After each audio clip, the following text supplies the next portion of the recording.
രാധ ഞാൻ രാധ കണ്ണനെ മറക്കാത്ത രാധ. രാധ ഞാൻ രാധ കണ്ണനെ മറക്കാത്ത രാധ. വൃന്ദാവനം നീ മറന്നോ, മധുരയെ നീ മറന്നോ. വൃന്ദാവനം നീ മറന്നോ, മധുരയെ നീ മറന്നോ. രാധയെ നീ മറന്നോ, കണ്ണാ പൈക്കളെ നീ മറന്നോ. രാധയെ നീ മറന്നോ, കണ്ണാ പൈക്കളെ നീ മറന്നോ. രാധ രാധ രാധ രാധ മറന്നിട്ടും മറക്കാത്ത രാധ. മറന്നിട്ടും മറക്കാത്ത രാധ. രാധേ രാധേ രാധേ രാധേ മറന്നിട്ടും മറക്കാത്ത രാധ. മറന്നിട്ടും മറക്കാത്ത രാധ.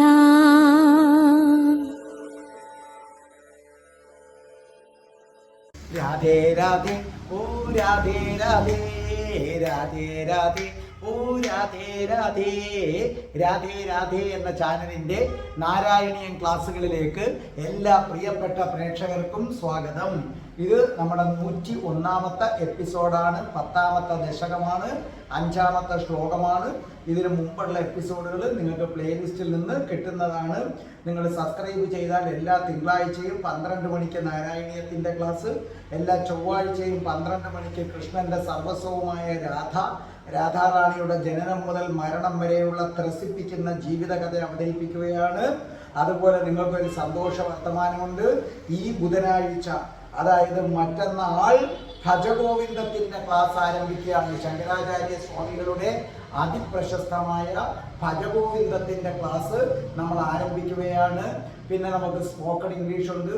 ഇംഗ്ലീഷ് സംസാരിക്കാൻ ആഗ്രഹിക്കുന്നവർക്ക് ആ വീഡിയോ കാണാവുന്നതാണ്. എൻ്റെ അടുത്ത് ചേർന്ന് പഠിക്കാൻ ആഗ്രഹമുള്ളവരുണ്ടെങ്കിൽ ഞാൻ കൊല്ലത്താണ്. നിങ്ങൾക്ക് ഇവിടെ വന്നാൽ ഹോസ്റ്റൽ സൗകര്യങ്ങളുണ്ട്.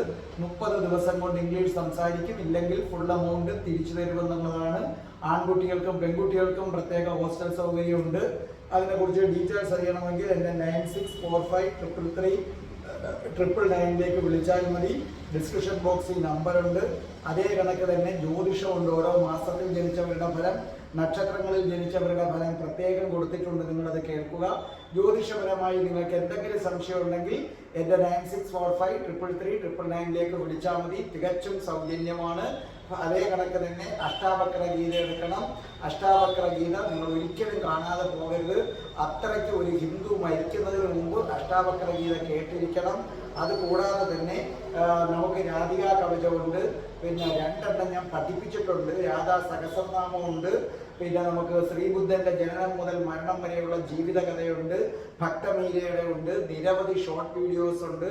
സബ്സ്ക്രൈബ് ചെയ്യുന്നവർക്ക് എന്നും രാവിലെ പിന്നെ മോർണിംഗ് മെസ്സേജ്, പോസിറ്റീവായ മോർണിംഗ് മെസ്സേജ് കിട്ടുന്നതായിരിക്കും. അതേ കണക്ക് തന്നെ ഹിന്ദുക്കൾ അറിയേണ്ടവയുണ്ട്. അത് നിങ്ങൾ കേൾക്കുക. നമ്മൾ സന്ദർശിക്കേണ്ട ക്ഷേത്രങ്ങളെ കുറിച്ചുള്ള പതൊക്കെ കേൾക്കുമല്ലോ. നമുക്ക് പ്രാർത്ഥിച്ചുകൊണ്ട് തുടങ്ങാം. ഓം മഹാഗണപതയേ നമഃ. ഓം ശ്രീ രാധാകൃഷ്ണായ നമഃ. ഓം രാധായേ സ്വാഹ. രാധേ രാധേ ഓ രാധേ രാധേ രാധേ രാധേ ഓ രാധേ രാധേ രാധേ രാധേ ഓ രാധേ രാധേ രാധേ രാധേ ഓ രാധേ രാധേ രാധേ രാധേ ഓ രാധേ രാധേ രാധേ രാധേ ഓ രാധേ രാധേ. बरसाने वाली राधा रानी की जय. എൻ്റെ മാതാവ് രാധാറാണിക്ക് ജയ്. എനിക്ക് സർവൈശ്വര്യങ്ങളും വാരിക്കോരി തരുന്ന എൻ്റെ പൊന്ന് രാധാറാണി അമ്മക്ക് ജയ്. എനിക്ക് രോഗങ്ങൾ വരാതെ കാത്തുരക്ഷിക്കുന്ന രാധാറാണി അമ്മക്ക് ജയ്. എന്നെ സർവ പാപങ്ങളിൽ നിന്നും മോചിപ്പിക്കുന്ന രാധാറാണി അമ്മക്ക് ജയ്. എനിക്ക് ആപത്തുകൾ വരാതെ കാത്തുരക്ഷിക്കുന്ന രാധാറാണി അമ്മക്ക് ജയ്. അപ്പോൾ നമ്മുടെ ആ നാരായണീയം, ഇന്നത്തെ നാരായണീയം നമുക്ക് പാടിത്തരുന്നത് മറ്റാരുമല്ല, കഴിഞ്ഞ നാരായണീയം പാടിത്തന്ന, നമുക്ക് അഷ്ടപതി പാടിത്തന്നിട്ടുള്ള രാധേ രാധേ ചാനലിന് പ്രിയങ്കരിയായ രാധേ രാധേ ചാനലിൻ്റെ ഓരോ പ്രേക്ഷകർക്കും അറിയാവുന്ന റിജിനയാണ്. ഒരു വലിയ ഗായകന്റെ ഭാര്യയാണ് റിജിന. അതെ, റിജിനയുടെ ഹസ്ബൻഡ് ഗാനമേളയ്ക്കൊക്കെ പാടാറുണ്ട്. അപ്പോൾ റിജിന ഒരു നല്ല ഗായികയാണ് എന്ന് മാത്രമല്ല രാധേ രാധേ ചാനലിനെ അങ്ങേയറ്റം ഇഷ്ടപ്പെടുന്ന ഒരാളാണ് റിജിന എന്ന് പറയുന്നത്. അപ്പം രാധേ രാധേ ചാനൽ എപ്പം ഒരു ഗാനം ആലപിക്കാനും അല്ലെങ്കിൽ ഏതെങ്കിലും ഒരു ശ്ലോകം പറയാൻ പറഞ്ഞാൽ യാതൊരു മടിയും കൂടാതെ റിജിന അത് ചെയ്തു തരാറുണ്ട്. അപ്പം രാധേ രാധേ ചാനലിലെ പ്രേക്ഷകർക്കും രാധേ രാധേ ചാനലിനും അങ്ങേയറ്റം പ്രിയങ്കരിയായ റിജിന അതിമനോഹരമായി പാടുകയാണ്. അതിനുശേഷം ഞാൻ പഠിപ്പിക്കുന്നതായിരിക്കും. ഏകാദശാഹയതയാ ച വിഭിന്നരൂപം രുദ്രം വിദായ ദയിതാ വനിതാശ്ച ധൃത്വാ താവന്ത്യദത്താ ച പദാനി ഭവത് പ്രണുന്ന പ്രാഹ പ്രജാവിരജനായ ച സാദരം തം.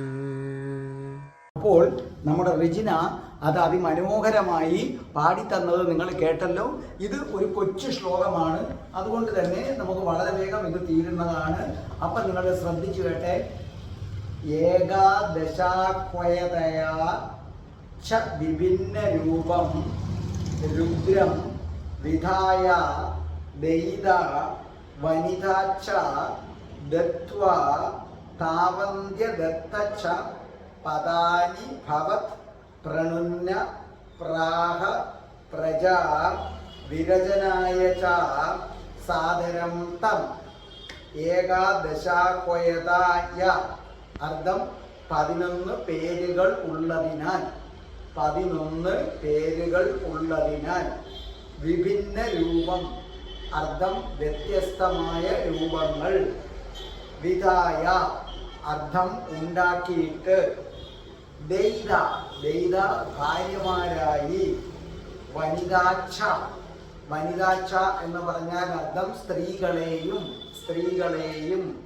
ദത്വ ദൈവി താവന്ത്യ ദത്താച്ച പദാനി. താവന്ത്യ ദത്താച്ച പദാനി അത്രയും സ്ഥാനങ്ങളെയും നൽകി. ഭവത് പ്രണുന്ന അങ്ങയുടെ പ്രേരണ അനുസരിച്ച്. പ്രാഹ പറയുകയും ചെയ്തു. പ്രജാ വിരചന അർത്ഥം പ്രജകളുടെ സൃഷ്ടി ചെയ്യാൻ. പ്രജാ വിരചനായ അർത്ഥം പ്രജകളുടെ സൃഷ്ടി ചെയ്യാൻ. സാദരം തം ആദരവോടുകൂടി അവനോട് പറഞ്ഞു. അതായത് ഭഗവാൻ മഹാവിഷ്ണുവിൻ്റെ പ്രേരണ അനുസരിച്ച് ബ്രഹ്മാവ് രുദ്രന് 11 പേരുകൾ കൊടുത്തു. അപ്പോൾ ഭഗവാൻ മഹാവിഷ്ണുവിൻ്റെ അല്ലെങ്കിൽ ശ്രീകൃഷ്ണന്റെ പ്രേരണ അനുസരിച്ച് ബ്രഹ്മാവ് രുദ്രന് 11 പേരുകളും 11 രൂപങ്ങളും കൊടുത്തു. 11 ഷേപ്പ്, 11 രൂപങ്ങളും കൊടുത്തു. എന്നിട്ടോ 11 വനിതകളെ ഭാര്യമാരായി നൽകി. അതായത് ഓരോ രൂപത്തിനും ഓരോ ഭാര്യ. ഈ 11 പേർക്കും താമസിക്കാൻ 11 താമസ സ്ഥലങ്ങളും കൊടുത്തു. എന്നിട്ടും വളരെ വിനയത്തോടു കൂടി നിൽക്കുന്ന രുദ്രനോട് നീ പ്രജകളെ സൃഷ്ടിക്കണമെന്ന് പറഞ്ഞു. അങ്ങനെ പ്രജകളെ സൃഷ്ടിക്കുന്ന ജോലിയും നീ ഏറ്റെടുക്കണമെന്ന് ബ്രഹ്മാവ് പറഞ്ഞു. അപ്പൊ ഈ പറഞ്ഞിരിക്കുന്നതിൻ്റെ അർത്ഥം മനസ്സിലായല്ലോ. ഭഗവാൻ മഹാവിഷ്ണുവിൻ്റെ പ്രേരണ അനുസരിച്ച് ബ്രഹ്മാവ് രുദ്രന് 11 രൂപം കൊടുത്തു. ഓരോ രൂപത്തിനും ഓരോ പേര്. അങ്ങനെ 11 രൂപത്തിന് 11 പേര് കൊടുത്തു. ഓരോ രൂപത്തിനും ഓരോ ഭാര്യമാരെ കൊടുത്തു. അങ്ങനെ 11 ഭാര്യമാരെ, അതായത് 11 സ്ത്രീകളെ ഭാര്യമാരായി നൽകി. ഇവർക്ക് താമസിക്കാൻ 11 വാസസ്ഥലങ്ങളും കൊടുത്തു. അതിനുശേഷവും ഈ രുദ്രൻ വളരെ വിനയത്തോടുകൂടി ബ്രഹ്മാവിനോട് നിൽക്കുകയാണ്. അപ്പൊ ബ്രഹ്മാവ് പറഞ്ഞു, അല്ലയോ രുദ്ര, നീ ഇന്ന് മുതൽ സൃഷ്ടികൾ നടത്തണമെന്ന് പറഞ്ഞു. അപ്പൊ ഇതൊരു കൊച്ചു കാവ്യമായതുകൊണ്ട് ഓരോ വരിയും എടുത്ത് പറയേണ്ട കാര്യമില്ല. ഇതിന്റെ ആശയം ഞാൻ ചുരുക്കി പറഞ്ഞു തരാം. അതിനു മുമ്പ് ഒരു കാര്യം, കഠിന കൃഷ്ണഭക്തനായ ഞാനെങ്ങനെ രാധാഭക്തനായെന്ന വീഡിയോ അത് കേൾക്കാതിരിക്കരുത്. വിശുദ്ധമായ വീഡിയോ ആണ്. അതിൻ്റെ ലിങ്ക് വേണമെങ്കിൽ എൻ്റെ 9645333999 അയക്കണം. നിശ്ചയമായും കാണണം. പിന്നെ രാധേ രാധേ ചാനലിലെ പ്രേക്ഷകര് അങ്ങേയറ്റം കാത്തിരുന്ന, നിങ്ങൾ കാത്തിരുന്ന ഭജഗോവിന്ദത്തിന്റെ ക്ലാസ് മറ്റന്നാൾ ബുധനാഴ്ച മുതൽ ആരംഭിക്കുകയാണ്. ബുധനാഴ്ച 12 മണിയാകുമ്പോൾ ഭജഗോവിന്ദത്തിന്റെ വീഡിയോ നിങ്ങളുടെ കൈകളിൽ ആ രാധാറാണിയുടെ അനുഗ്രഹം കൊണ്ട് എത്തുന്നതാണ്. അപ്പൊ നിങ്ങളുടെ ഭജഗോവിന്ദൻ ക്ലാസ് നിങ്ങൾ കൃത്യമായി കേൾക്കണം. അതിന് വേണ്ടുന്ന കൊച്ചു നോട്ട്ബുക്ക് ഒക്കെ നിങ്ങൾ വാങ്ങിച്ചു വെക്കണം. ഭജഗോവിന്ദം അങ്ങേയറ്റം പ്രധാനപ്പെട്ടതാണ്. ഇനി ശ്രദ്ധിച്ചു കേട്ടെ, ഈ ശ്ലോകത്തിന്റെ അർത്ഥം ഞാൻ നല്ലതുപോലെ വ്യക്തമാക്കി തരാം. അതായത് രുദ്രൻ ബ്രഹ്മാവിന്റെ മുന്നിൽ നിന്നിട്ട് ആദ്യം ഈ രുദ്രൻ എന്ന പേര് ലഭിക്കുന്നതിന് മുമ്പ് അദ്ദേഹം വന്നിട്ട് പറഞ്ഞു, എനിക്കൊരു പേര് വേണമെന്ന് കരഞ്ഞു. അങ്ങനെ രോദനം ചെയ്തവനായതുകൊണ്ട് രുദ്രൻ എന്ന പേര് കൊടുത്തു. അപ്പൊ പറഞ്ഞു, എനിക്ക് ഇനിയും പേരുകൾ വേണം, എനിക്ക് താമസിക്കാൻ സ്ഥലം വേണമെന്ന് പറഞ്ഞ് വീണ്ടും കരഞ്ഞു. അപ്പൊ ബ്രഹ്മാവ് എന്ത് ചെയ്തു? രുദ്ര, നിനക്ക് ഞാൻ ഒരു പേര് തന്നു, അപ്പൊ നിനക്ക് തൃപ്തിയാകുന്നില്ല. അതുകൊണ്ട് രുദ്ര, നിനക്ക് ഞാൻ 11 രൂപങ്ങൾ തരാൻ പോവുകയാണ്. ഓരോ രൂപത്തിനും ഓരോ പേര്. നീ ഈ നിമിഷം മുതൽ 11 പേരായി മാറാൻ പോവുകയാണ് രുദ്ര. കാരണം ഒരു പേര് ഞാൻ നിനക്ക് തന്നിട്ടും രുദ്ര നീ തൃപ്തനാകുന്നില്ല. അതുകൊണ്ട് ഞാൻ ഈ നിമിഷം നിന്നെ 11 പേരാക്കി മാറ്റിയിട്ട് നിനക്ക് 11 പേരുകൾ ഞാൻ നൽകാൻ പോവുകയാണ്. ഓരോരുത്തർക്കും ഓരോ സ്ത്രീകളെ ഭാര്യമാരായി നൽകുന്നു. അങ്ങനെ രുദ്ര, നിനക്ക് ഞാൻ 11 രൂപങ്ങൾ നൽകുന്നു, 11 ഭാര്യമാരെ നൽകുന്നു, 11 പേർക്കും താമസിക്കാൻ വേറെ വേറെ സ്ഥലങ്ങളും നൽകുന്നു. അങ്ങനെ രുദ്രൻ ആ നിമിഷം മുതൽ 11 പേരുകളിൽ 11 പേരായി അറിയപ്പെട്ടു തുടങ്ങി. ഇത്രയുമാണ് ഈ ശ്ലോകത്തിൽ പറഞ്ഞു വച്ചിരിക്കുന്നത്. ഇനി എൻ്റെ പ്രേക്ഷകരെ, നിങ്ങൾക്കറിയണ്ടേ അവരുടെ പേരുകളൊക്കെ? ഒന്ന് മനു, രുദ്രന്റെ ഒരു അംശമാണ് മനു. 2 മന്യു. 3 മഹാദേവൻ, അത് നിങ്ങൾക്ക് എല്ലാം അറിയാം, മഹാദേവൻ. 4 മഹാൻ. 5 ശിവൻ. 6 ഋതധ്വജൻ. 7 ഉരുരേതസ്. 8 ഭവൻ. 9 കാലൻ. 10 വാമദേവൻ. 11 ധൃതവൃതൻ. അങ്ങനെ ബ്രഹ്മാവ് രുദ്രനെ 11 രൂപങ്ങൾ കൊടുത്ത് 11 പേരുകൾ നൽകി. അപ്പൊ മനസ്സിലായില്ലേ? മനു, മന്യു, മഹാദേവൻ, മഹാൻ, ശിവൻ, നമ്മളെ ശിവഭഗവാൻ, ശിവൻ, ഋതധ്വജൻ, ഉരുരേതസ്, ഭവൻ, കാലൻ, വാമദേവൻ, ധൃതവൃതൻ. എന്നിട്ട് ഈ 11 പേർക്കും ബ്രഹ്മാവ് 11 ഭാര്യമാരെ കൊടുത്തു. അതിൽ മനുവിന് നൽകിയ ഭാര്യയുടെ പേരാണ് ധീ. മന്യുവിന് നൽകിയ ഭാര്യയുടെ പേരാണ് വൃത്തി. മഹാദേവന് നൽകിയ ഭാര്യയുടെ പേരാണ് അശന. മഹാന് നൽകിയ ഭാര്യയുടെ പേരാണ് ഉമ. ശിവന് നിയുത്ത്. അടുത്തത് ഋതധ്വജന് കൊടുത്തത് സർപ്പിസ. ഉരുരേതസിന് കൊടുത്ത ഭാര്യ ഇധ. ഭവന് കൊടുത്ത പേര് ഭാര്യയുടെ പേര് അംബിക, കാലന് കൊടുത്തത് ഇരാവതി, വാമദേവന് കൊടുത്തത് സുധ, ധൃതവൃതന് കൊടുത്തത് ദീക്ഷ. ഇനി ഇവർക്ക് 11 വാസസ്ഥലങ്ങൾ കൊടുത്തു. ഏതൊക്കെയാണ് ഈ 11 വാസസ്ഥലങ്ങൾ? ഇവർക്ക് താമസിക്കാൻ വേണ്ടി ദാതാവ് കൊടുത്തത് ഹൃദയം. ഒരാള് ഹൃദയത്തിൽ വസിക്കൂ, മറ്റൊരാള് ഇന്ദ്രിയങ്ങളിൽ വസിക്കണം, അടുത്ത ആള് പ്രാണനിൽ വസിക്കണം, പിന്നൊരാള് ആകാശത്ത്, പിന്നെ വായുവില്, പിന്നെ അഗ്നി, ജലം, ഭൂമി, സൂര്യൻ, ചന്ദ്രൻ, തപസ്. അതാണ് ഒരാള് ഹൃദയം, രണ്ടാമത്തെ ആള്, അതായത് ഒരാളെന്ന് പറയുമ്പോൾ മനു, ഒന്നാമത്തെ ആള് ഹൃദയം, രണ്ടാമത്തെ ആള് ഇന്ദ്രിയങ്ങളിൽ താമസിക്കണം, മൂന്നാമത്തെ ആള് പ്രാണനിൽ നമ്മുടെ ഹൃദയത്തിൽ താമസിക്കുന്ന മനു, നമ്മുടെ ഇന്ദ്രിയങ്ങളിൽ താമസിക്കുന്നത് ആരാകുന്നു? മന്യു. അടുത്തത് നമ്മുടെ പ്രാണനാണ് ആരെന്ന് പറയുന്നത്? പ്രാണനിലാണ് ആര്? മഹാദേവനുള്ളത്. പിന്നെ ആകാശത്താണ് മഹാറുള്ളത്. അതേ കണക്ക് വായുവിലാണ് ശിവനുള്ളത്. പിന്നെ അഗ്നിക്ക് പ്രത്യേകം ജലം, ഭൂമി, പിന്നെ അടുത്താക്ക് സൂര്യൻ, അടുത്താക്ക് ചന്ദ്രൻ, അടുത്താക്ക് തപസ്.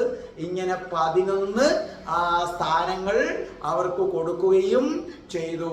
അപ്പൊ ശരിക്കും പറഞ്ഞാൽ ഈ മഹാദേവനും ശിവനും കാലനും ഒക്കെ ഒന്ന് തന്നെയാണ്, എന്നാൽ വ്യത്യസ്തവുമാണ്. അതാണ് പ്രശ്നം. ഇവരെല്ലാം ഒന്നാണ്, അതോടൊപ്പം തന്നെ വ്യത്യസ്തവുമാണ്. വ്യത്യസ്തം ഇത്ര മാത്രം, എല്ലാം ഒരാൾ തന്നെയാണ്, പക്ഷെ അവരുടെ ജോലി വ്യത്യസ്തം, അവരുടെ പവർ വ്യത്യസ്തം. ഇതിൽ അങ്ങേയറ്റം പവർ ഉള്ളത് സാക്ഷാൽ മഹാദേവനാണ്, ദേവന്മാരുടെ ദേവനായ മഹാദേവൻ. അങ്ങനെയാണ് നമ്മുടെ ശിവഭഗവാന്റെ ജനനമെന്ന് മനസ്സിലാക്കുക. അപ്പൊ ഇങ്ങനെയാണ് ശിവഭഗവാൻ ജനിച്ചിരിക്കുന്നത്. പുരാണമനുസരിച്ച് മഹാദേവനും ശിവനും 2ആണ്, എന്നാലോ ഒന്നുമാണ്. അതാണ് വ്യത്യാസം. മനസ്സിലല്ലേ?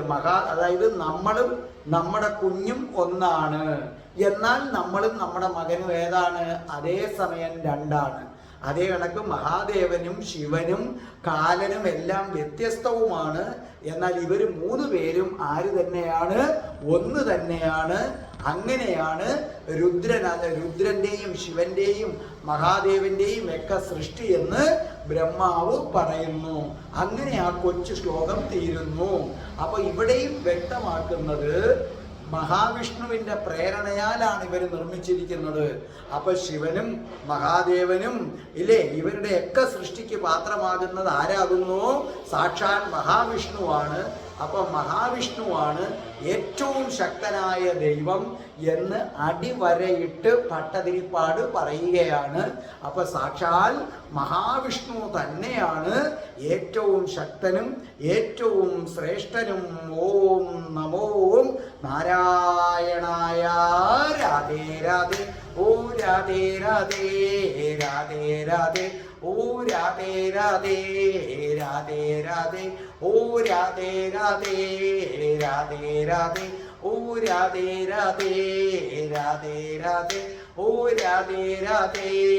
രാധേ രാധേ. ഓ രാധേ രാധേ. ഓം ശ്രീം ക്രീം ക്ലീം ഐം രം രാസേശ്വരി രാധികായേ സ്വാഹ.